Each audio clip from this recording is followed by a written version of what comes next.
Trying to decide just who was behind any of the firsts in racing dinghy development is always a tricky game to play.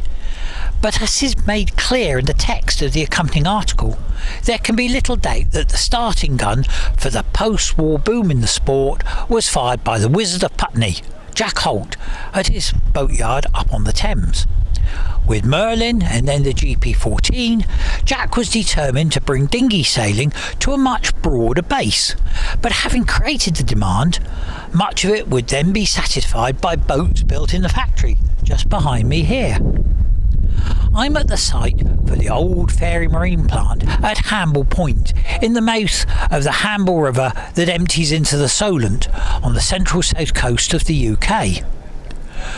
During the 6 years of war, this factory had been totally dedicated to working on the military aviation sector, which included the installation of some autoclaves, large pressure vessels connected to a boiler.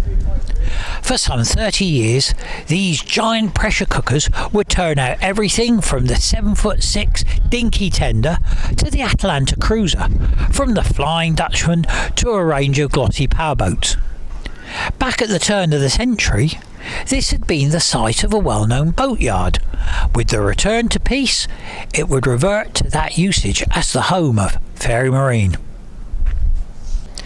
It's hard to overstate the central role that these Fairey Marine boats would come to play in helping to fuel those early post-war years of stellar growth in the dinghy racing scene.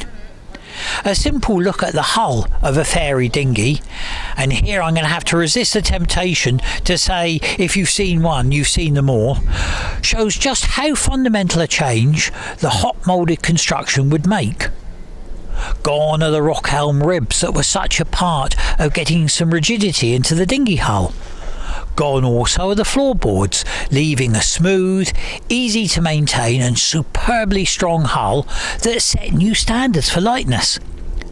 As far back as the pre-war years, complaints had been made about the cost of an International 14 hull.